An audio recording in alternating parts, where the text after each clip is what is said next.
திருக்கோளூர் பெண் பிள்ளை ரகசியம் 41வது வாக்கியம். மண் பூவை இட்டேனோ குறவ நம்பியை போலே.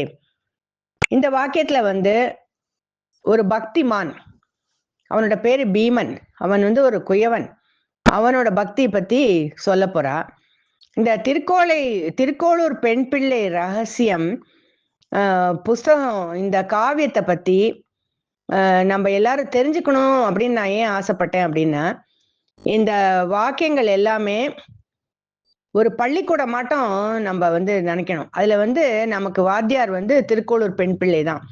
ஒரு ஞான பள்ளிக்கூடம் ஆரம்பிச்சு, ஒரு பக்தி பள்ளிக்கூடம் ஆரம்பிச்சு, அவ ஒரு கையில குச்சி வச்சுண்டு, நீ இதை பண்ணினியா, நீ இதை பண்ணினியா அப்படின்னு நம்ம தலையில அடிக்கிற மாதிரி இருக்கு ஒவ்வொரு வாக்கியமும்.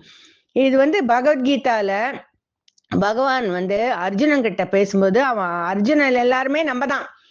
அர்ஜுனன் இந்த மாதிரி எனக்கு மனசே அடங்க மாட்டேங்கிறதுன்னு பகவான் கிட்ட கேட்கும்போது பகவான் சொல்வார், நீ அபியாசம் பண்ணு கவுந்தேயா அப்படின்னு சொல்வார், பதில் சொல்வார். ஒவ்வொரு தடவையும் மன சஞ்சலமா இருக்கு கிருஷ்ணா அப்படின்னு சொல்லும்போது அபியாசம் பண்ணுன்னு பதில் கொடுப்பார். ஒவ்வொரு கேள்விக்கும் அர்ஜுனனுக்கு பதிலாதான் பகவத்கீதாவே அமைஞ்சிருக்கு. அதே மாதிரி அர்ஜுனன் தான் நம்ம.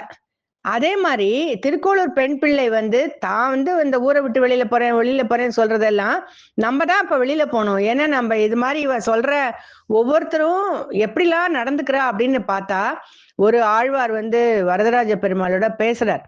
இன்னொரு இடத்துல பார்த்தா வெங்கடேஸ்வர சுவாமி தொண்டைமானுக்காக ஒரு உயிரற்ற சடலத்துக்கு உயிர் கொடுக்கிறார். இந்த மாதிரி ஒவ்வொரு வாக்கியமும் படிக்கும்போது திருக்கோளூர் பெண் பிள்ளை நமக்காக தான் இந்த காவியத்தை எழுதியிருக்கா, தன்னை பத்தி சொல்லிண்டு அது நமக்காக தான் எழுதியிருக்கா அப்படின்னு எனக்கு ஒவ்வொரு வாக்கியமும் சொல்லும்போது அந்த நினைப்புல தான் நான் இந்த பதிவை போடுறேன். இந்த வாக்கியத்துல அவ ஒரு குயவனுக்கு எவ்வளவு வினயம் இருக்கு, அவனுக்கு எவ்வளவு ஒரு என்னை பத்தி யாரும் தெரிஞ்சுக்க கூடாது அப்படின்னு அவன் பக்தி பண்றான். இதெல்லாம் இந்த கரண்ட் டைம்ல எப்படி அப்ளை ஆகும் அப்படின்னு பார்த்தா, அது இந்த கதையை பார்க்கும்போது நமக்கு நம்மளே உணர்ந்துப்போம். நம்ம பண்ற காரியங்கள் எப்படிலாம் இருக்கு அப்படின்னு நம்மளை பத்தின ஒரு அறிவு நமக்கு கிடைக்கும். இந்த குயவன் திருப்பதி கோவிலுக்காக, திருப்பதி பெருமாள் மடப்பள்ளிக்காக மண்பாண்டம் தயாரிக்கிற ஒரு ஆளு. இவன் தினம் மண்பாண்டம் தயாரிச்சு கோவிலுக்கு அனுப்புவான், மடப்பள்ளிக்கு அனுப்புவான். இப்ப கூட இவனோட ஞாபகார்த்தமா அந்த மடப்பள்ளியில மண்பாண்டத்துலதான் உணவு பெருமாளுக்கு நைவேத்தியம் பண்ணப்படுறது அப்படிங்கிற குறிப்பு நமக்கு கிடைக்கிறது. இப்ப இந்த குயவன் மண்டபம் அப்படின்னு கூட திருப்பதியில இருக்கு. இப்ப இந்த குயவன் தன்னோட வீட்டுல மண்பாண்டம் பண்ற இடத்துல பகவானோட திருப்பதி வெங்கடேஸ்வர சுவாமியோட சிலை வடிச்சு மண்ணுல அதுக்கு அந்த மண் பூலியே அர்ச்சனை பண்ணுவான். இந்த மண்பாண்டெல்லாம் பண்ணிட்டு மீயும் இல்லையா அந்த களிமண், அதுல பூ பண்ணுவான். பூ பண்ணிட்டு அந்த பூலியே வீட்லயே உட்காந்து அர்ச்சனை பண்ணுவான். அவ்வளவுதான் அவன் பண்றது, வேற எதுவும் கிடையாது. அவங்கிட்ட காசு வாங்கி வாசனையா மலர்களை வாங்குறதுக்கோ இல்ல வேற பூஜை சாமான்கள் வாங்குறதுக்கோ பணம் கிடையாது. கார்த்தாலே எழுந்துக்க வேண்டியது, இந்த மண் பூவால அர்ச்சனை பண்ண வேண்டியது, தன்னோட காரியங்கள் எல்லாம் பகவானோட பேரை சொல்லிட்டு பண்ணுவான். அவ்வளவுதான் அந்த பக்தனோட வேலை. இப்ப நம்ம தொண்டைமான் சக்கரவர்த்தியோட கதைக்கு போலாம். அவர் தினம் கோவிலுக்கு கொண்டு போயிட்டு தங்கத்தினால பூல அவர் அர்ச்சனை பண்ணுவார்.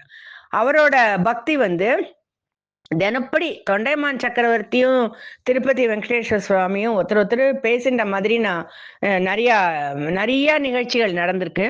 அது திருப்பதி கதைகளை பத்தி நம்ம பார்க்கும்போது அதை பார்க்கலாம், விரிவா பார்க்கலாம். அப்ப தினம் கோவிலுக்கு தங்கத்தினால அர்ச்சனை பண்ணணும் அப்படிங்கிறதுனால அந்த பூவை எடுத்துட்டு போவார். அங்க பார்த்தா அடுத்த நாளைக்கு பார்க்கும்போது ஒவ்வொரு நாளைக்கும் கோவிலுக்கு போயிட்டு பண்ணிட்டு வரும்போது அங்க இந்த மண்ணாலான பூ இவரோட தங்க பூவை தள்ளி விட்டுட்டு இவரோட மண்ணாலான பூவை இவர் பாக்குறார். இது யார் இது? தினம் இந்த மாதிரி நான் தங்கத்தினால பண்ற எல்லாத்தையும் தள்ளிட்டு பூவெல்லாம் தள்ளிட்டு இந்த களிமண் பூ எங்கேருந்து வந்தது அப்படின்னு அவருக்கு ஒரு யோசனை வருது. உடனே கொஞ்சம் இதை விசாரிக்கிறாரு. யார் பண்றா, அர்ச்சகர்கள் கிட்டலாம் கேட்கிறாரு, யாரோட வேலை இது, யார் அர்ச்சனை பண்றா, இந்த மாதிரி எல்லாம் கேட்கிறாரு. இவருக்கு ஒன்றும் பதில் கிடைக்கிறது இல்லை. வீரர்களெல்லாம் வச்சு கூட இவர் வந்து அதை வந்து கவனிக்கிறார். கவனிச்சுட்டு அவனை பிடிக்கலாம் அப்படின்னு பாக்குறார். இவருக்கும் கண்ணுக்கு படல, அர்ச்சகாளுக்கும் தெரியல. அங்க யாரெல்லாம் ஆள் வச்சு தேட சொன்னாரோ அவளுக்கும் ஒன்னும் க்ளூ கிடைக்கல. உடனே இவர் வந்து என்ன பண்றார், நேரா வந்து பகவான் கிட்டே கேட்கிறார், பெருமாள் கிட்டே கேட்கிறார், யார் இது, யாரோட கைனால பண்ணின மண் பூ இது, என்னோட தங்க பூவை தள்ளி விட்டுட்டு பண்ற அளவுக்கு அவன் யாரு, என்னோட வசதியானவனா பக்தியில அப்படின்னு கேட்கும்போது, அப்ப பெருமாள் இவங்கிட்ட சொல்றார், இங்க பார், நீ வந்து தங்கத்தினால பூ கொடுக்குற, அதனால உன்னோட பக்தி தான் வசத்தின்னு நீ நினைச்சுக்காத.